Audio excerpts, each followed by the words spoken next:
Hello, hello, hello. Welcome back to Candle Crime Time, or if this is your first time here, welcome to Candle Crime Time. My name is Shanta, and what we do here on this channel is we tell the stories of those who may have faded away from memory or the stories of those whom you may have never heard of before. I know I've been gone for a long pearlalacali time. The girl just been having a hot girl summer. I have just been enjoying myself, going to concerts, going on trips. I actually just got back from a cruise like not even 4 days ago. So I've just, you know, been forgetting to upload. It's okay. It's cool. It's cool. However, as I'm going to start back my grad program, I'm going to be getting my master's in forensic psychology. The uploads will probably start to become a little bit more scarce, but I am going to try to continue to post regularly. Today, we will be discussing the very horrific and very unfortunate case of Mitchelle Blair, the Detroit mom whose secrets in her house of horrors became exposed on a cold day in March 2015. I do just want to offer a little bit of a trigger warning that this case does include child abuse as well as child murder. Please excuse the garbage truck outside of my home. So yeah, I did just want to put that disclaimer out here for those who may be very sensitive to the topics that will be discussed today. But without further ado, let's tell the story of the freezer mom, Mitchelle Blair. Have you heard about this case? If not, I'm gonna take you back to March of 2015.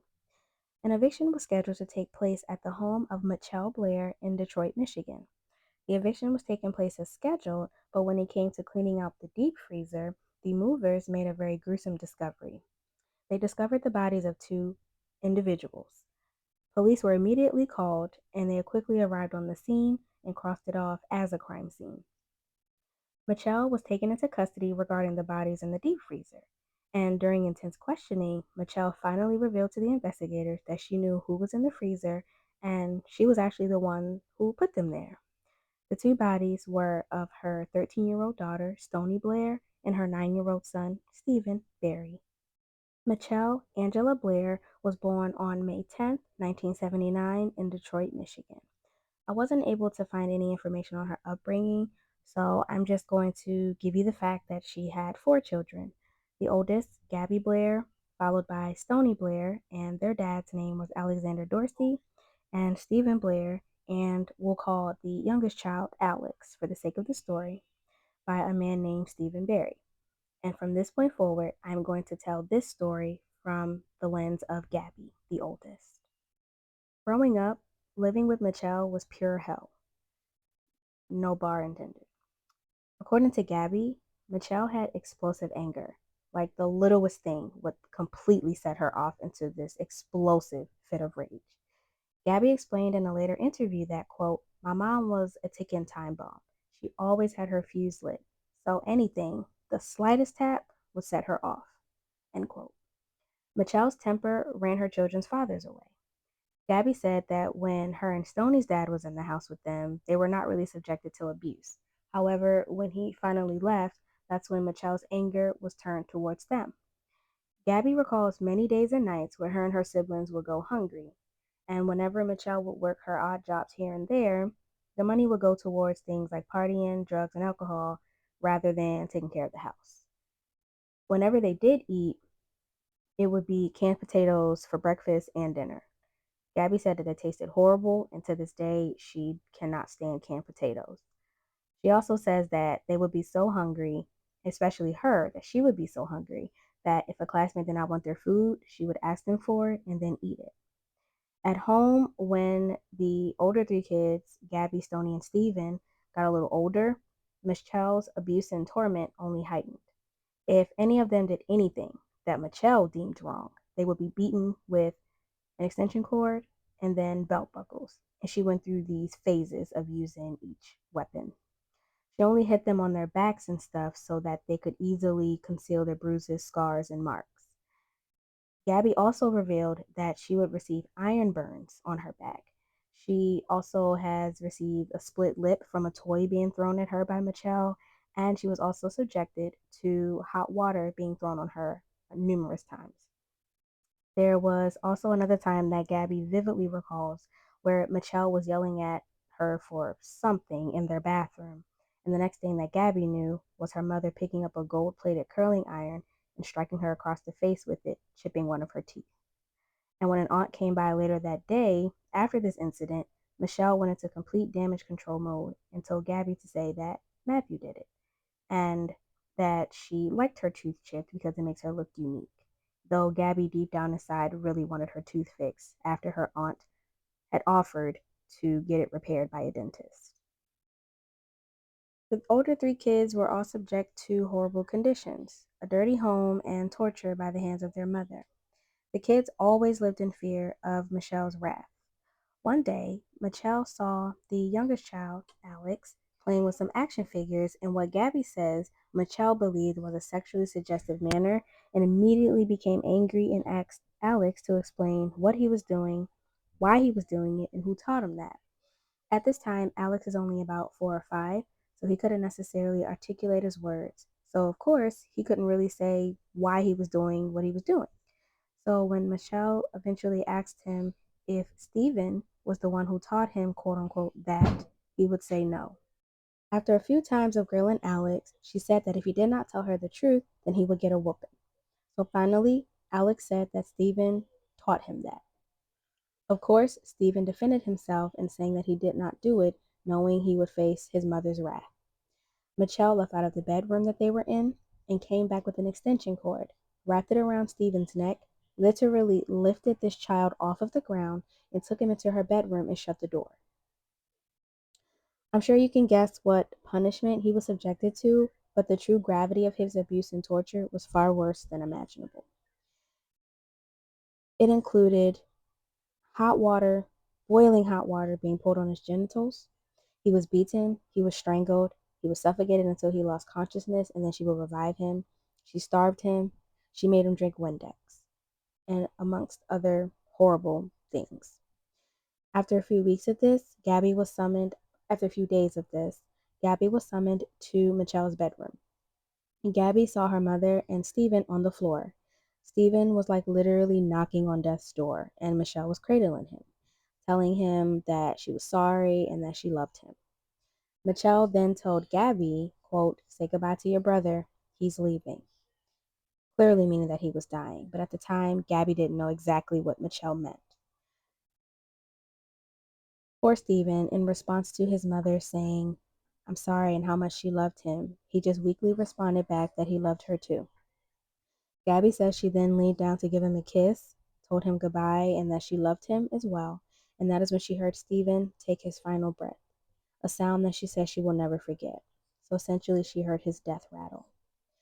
After this, Michelle wrapped Stephen up in a blanket and made Gabby help put his body in the deep freezer that was in the kitchen.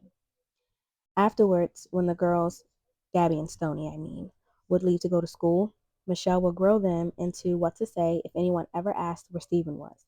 They would have to say that he's either with his aunt or that he's now living with his father. And they would just have to act like nothing ever happened, literally walking past their dead brother every morning. Gabby said that this made her even more fearful of her mother because she never wanted to say the wrong thing to end up, unfortunately, like poor Stephen. Some time passes after Stephen's murder, and now we are at about year 2012. Between 2012 and 2013 is where we are in this story. And one day, Gabby hears an all too familiar incident happening at the home. Michelle is again grilling Alex on alleged sexual abuse that she suspects he has been a victim of. This time, the suspect is 13-year-old Stoni. Again, Alex says no repeatedly before again being threatened with a whooping if he did not tell Michelle the truth, or the truth that she wanted to hear. Before Alex finally says that yes, Stoni had did that to him, that being sexual abuse. Michelle immediately turned to Stoni and began just beating her, kicking her, mushing her head into the wall, just wailing on this poor 13-year-old in just a blind fit of rage, Gabby described. Stoni was also subjected to severe abuse, and also she was subjected to starvation. However, for Stoni, in Gabby's eyes, she said that Stoni's abuse was just way worse than Stephen's for whatever reason. With Stephen, she seemed like she didn't want to do too much, but with Stoni, her abuse was just like hate, anger, just pure rage and anger towards her. One time, Michelle even took a 2x4 and hit Stoni over the head with it. Gabby said that she saw blood squirt from Stoni's head, to which Michelle exclaimed in like excitement or bewilderment, like a "Woo, look at that shit." That was a direct quote from Michelle, as if that was just something really cool to see that she could do to someone. She then took a black silk scarf and wrapped it around Stoni's neck, strangling her. Afterwards, Michelle did the same thing she did to Steven, and that was wrap her up in a blanket and force Gabby to help put her in the deep freezer, just right on top of Steven. Gabby said she was crying the entire time, and when she put Stoni in the deep freezer, she was just barely breathing. However, she wouldn't stay breathing for very long because Michelle placed a plastic bag over her head and shut the deep freezer. And she then told Gabby, and I quote, "Don't cry for that bitch. That bitch hurt your brother." She said that there was nothing to ever indicate that Steven nor Stoni had ever sexually abused Alex. After Stoni's murder, Gabby became even more fearful of her mother, for fear that she would be the next one killed.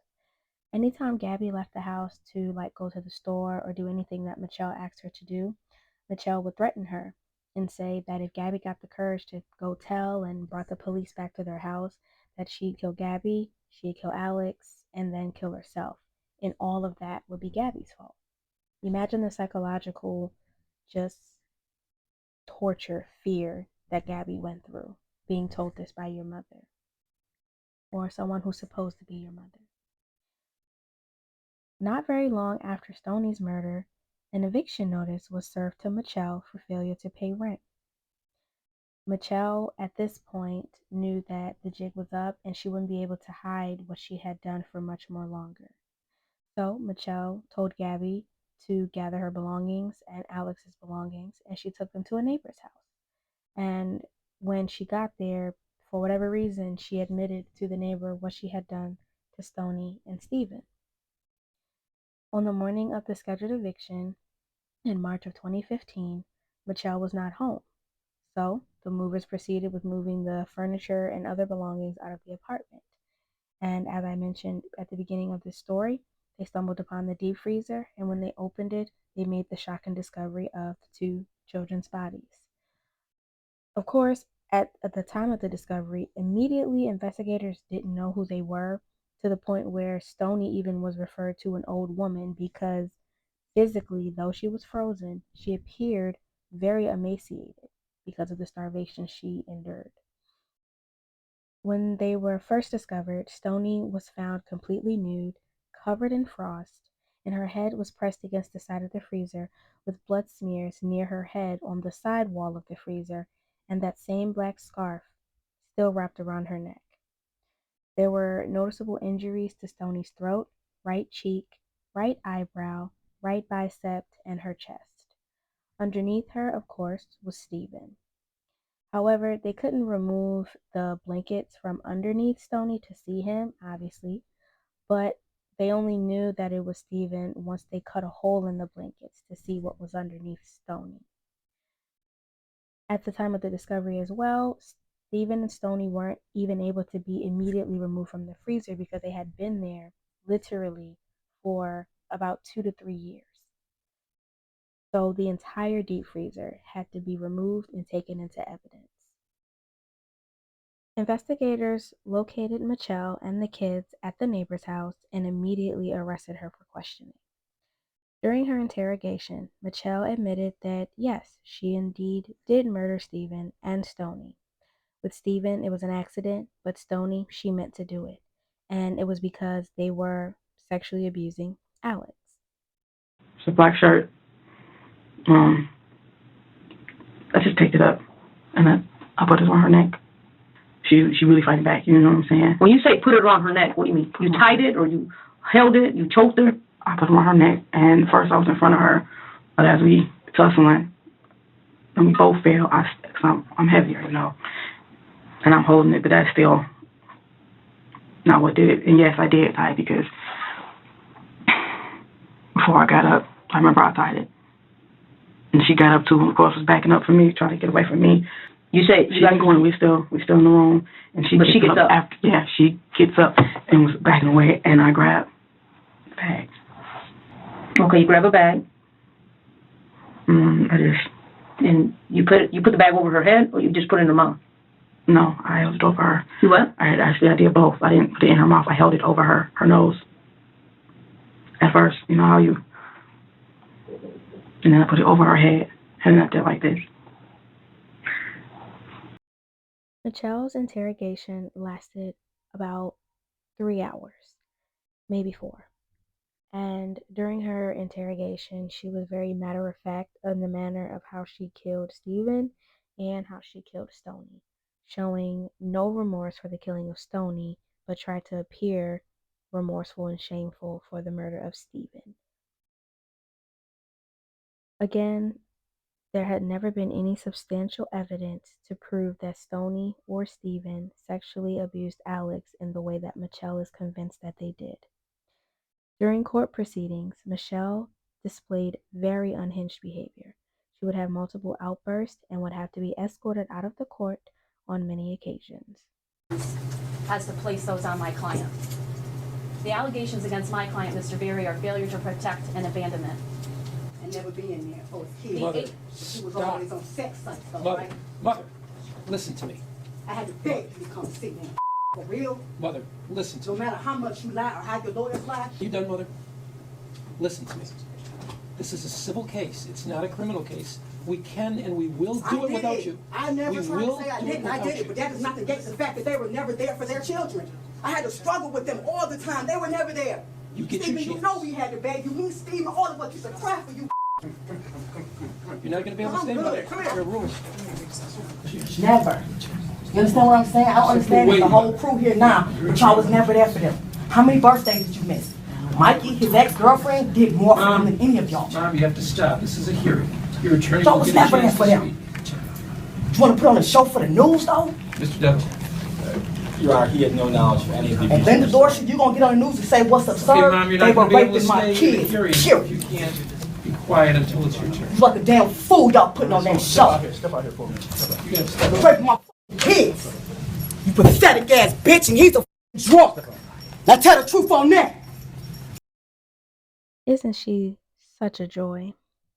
Anywho, Mitchelle Blair was sentenced to 2 life sentences for the first-degree murders of Stephen Berry and Stoni Ann Blair. However, the story doesn't end there. She has also had her parental rights terminated, as well as the fathers of each of the children. However, Miss Ma'am's story doesn't end there. Even in jail, she continues to be a goddamn hellion. She has gotten into physical altercations with fellow inmates and even guards, adding more time to her already double life sentences. Michelle's case was featured on the show on the ID channel called Evil Lives Here, and it, of course, was told in the lens of Gabby's eyes. And it is season 13, episode 2, and it's titled I Made It Out Alive. As of today, Gabby is living her life as best she can. She has received therapy for her trauma and other resources to help her.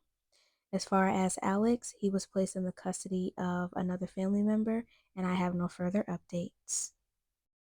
And so that concludes today's story.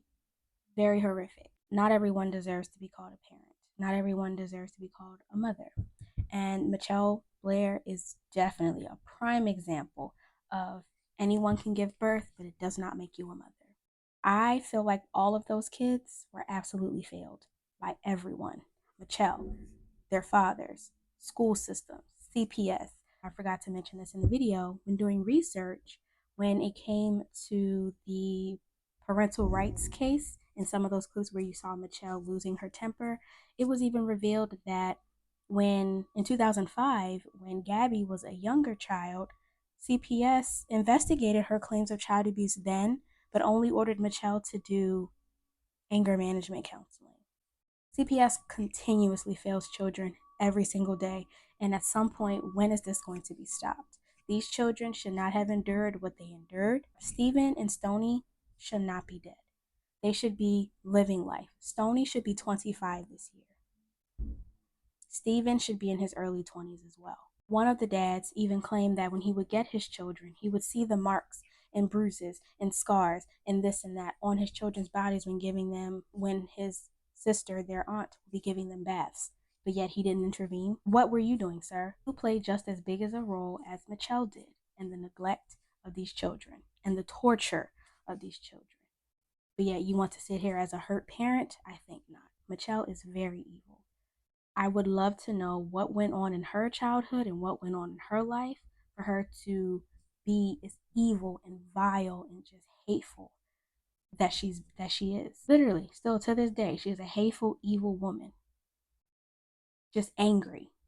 But she's such a pathological liar, and we will probably never be able to get the truth about her upbringing.